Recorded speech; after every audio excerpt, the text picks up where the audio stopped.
Kingsman enough?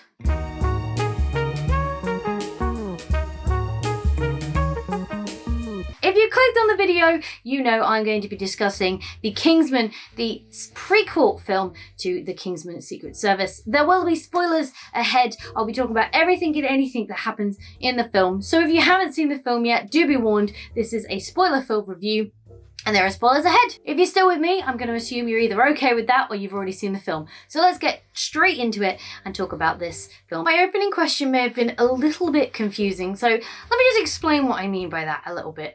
It's more of the sense that the Kingsman films have a certain feel to them. When you go into them, I remember vividly watching A Secret Service for the first time, and I remember being very shocked about what was going on and not kind of expecting it to be in the way it was, if you follow me. So they kind of have a specific, it's more about the very intense gore they go for, the combat scenes, the style of shooting, the whole kind of theme of it in that, and the case of like nobody's off the table is kind of Game of Thrones-esque in that. Anyone can die at any moment, don't get attached to anybody. So going into this film, I kind of expected it to fall into that pattern, right? A Secret Service did the same. Well, A Secret Service set the theme. A Golden Circle, or the Golden Circle, whatever it's called, that also did the same. So I just kind of felt it was going to follow that vibe, that feel, that style to the film. To top line it, I did enjoy the film. I really did. I thought it was a good prequel. It very much set up how certain things and why certain things were the way they were in the Kingsman films that came before but after. Gotta love a prequel, not confusing at all.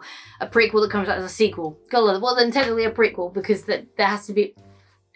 Gotta love it, it's confusing. I very much enjoyed the story. I liked kind of where it went with it. There were some things it did that I didn't expect, i.e. I didn't expect Ralph Fiennes, the Duke of Oxford's son, Conrad, to die. I kind of thought when he'd decided, when he's in the trenches and he has to go out and he sees all of his comrades, colleagues, can't think of the word, die around him, and he then ends up in the pit with the guy who needs to get the message back to HQ, basically. I did kind of think that was his way out. And that was going to be his escape.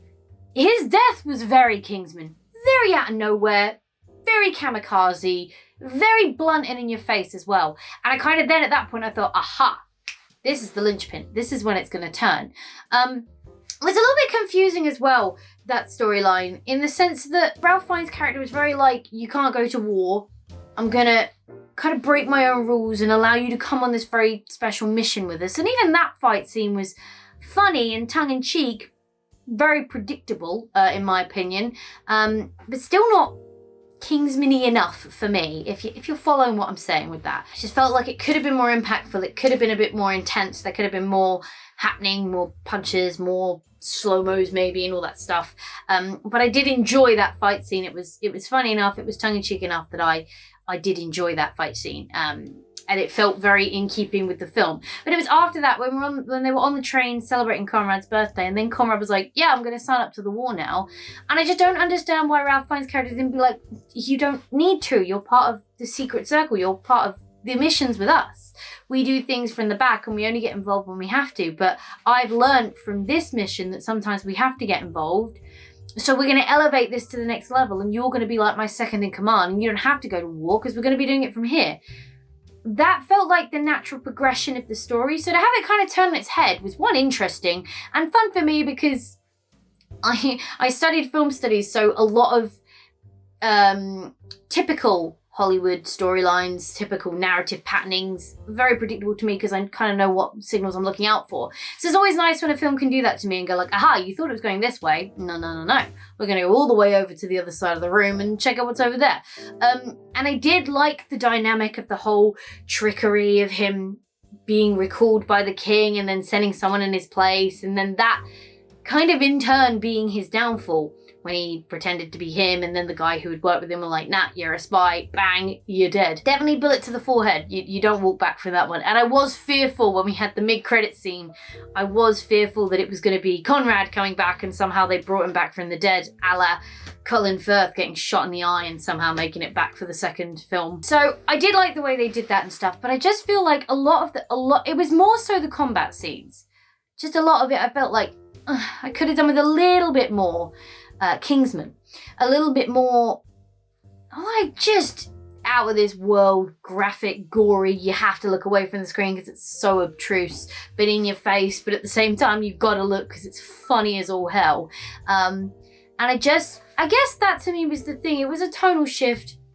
A little bit of the comedy was maybe lacking in it.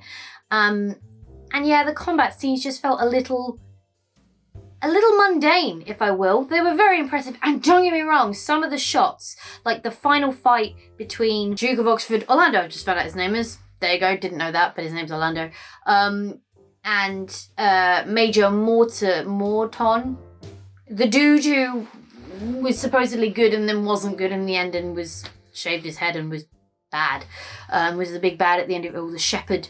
The fight between the two of them with the swords, when you basically had the camera on the sword and then there was a moment where it flipped and you were it was so beautiful. The cinematography was out of this world for some of those shots, and incredibly impressive and beautiful to watch, and really like, wow, God, like, that was dramatic. I liked the introduction and the reintroduction of the kind of the originals.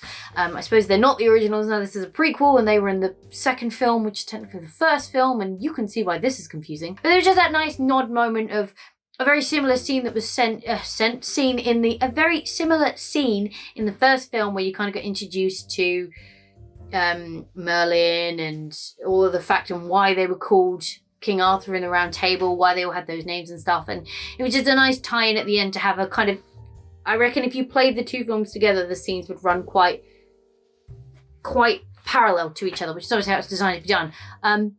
As a prequel to the films, the Kingsman films, I do think it was good. It was successful in what it tried to do. I just feel like at some points it missed the mark for me, and there were some elements of it that were just too safe. I mean, obviously it's fun to have the whole element of mystery. I've got to be honest, it was kind of getting on my nerves towards the end that we still hadn't seen the shepherd's face, and I understand why it was done. It was supposed to be a big reveal that it was the man. You couldn't see his face before that because it was someone that we'd already seen was on the good side, right? So that was why it was left so long. But after a while, I was like, okay, these scenes are getting really annoying, just seeing the back of someone's head. Really good cast in this film.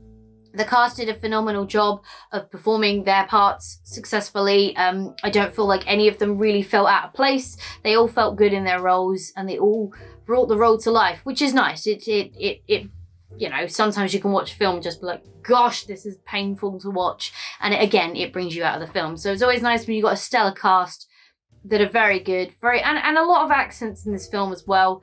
So good to get people on board that are either good at those accents or have those accents naturally, just to not have it falter out and not have any moment where it doesn't feel like it fits anymore.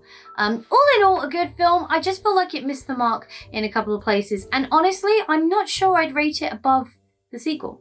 I think in order of my preference of the films, I'd order them in the order they came out. They have left it open with their little mid-credit scene. They have left it open to come back and do another one between the two. I doubt they will. I don't see any worth in them doing one in the middle. I feel like this happily bridges the two, gives the first one some foundation, some answers, I guess, some backstory to why it is the way it is. What was funny is I then watched the first one after I'd seen the new one, the prequel. I watched the Secret Service after I'd watched the Kingsman.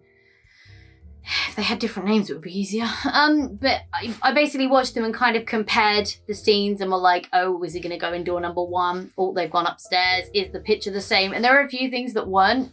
And it's kind of like they've gone, yeah, this is the painting of the guy. But if you watch the original one, it's not the same painting of the guy. It's a different guy. So I thought that was quite funny. Maybe they will come back and do a sequel to the prequel, and we'll have a prequel, sequel, original, and a sequel, because that's not confusing at all to try and work out. I kind of hope they don't.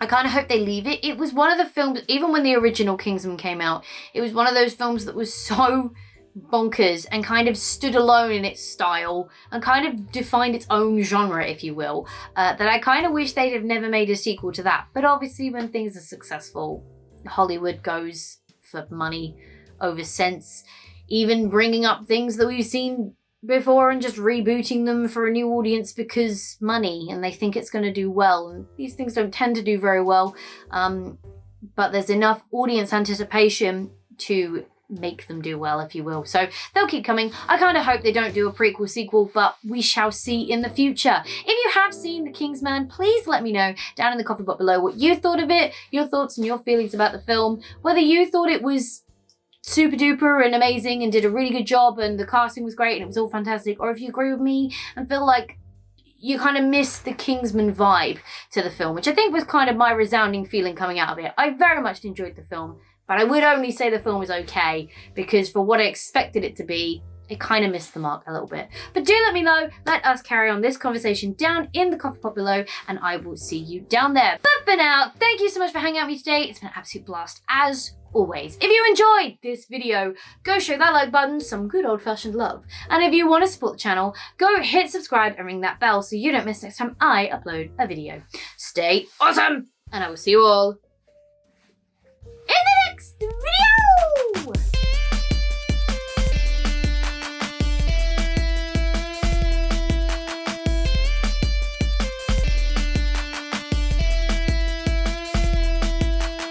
The prequel sequel will probably be worse than the prequel, which wasn't as bad as the sequel, but definitely wasn't as good as the original. And that's surprising because most people probably think that the prequel was better than the sequel because not many people like the sequel. Well, actually, I don't know that. I didn't check Rotten Tomato. I probably should check that first.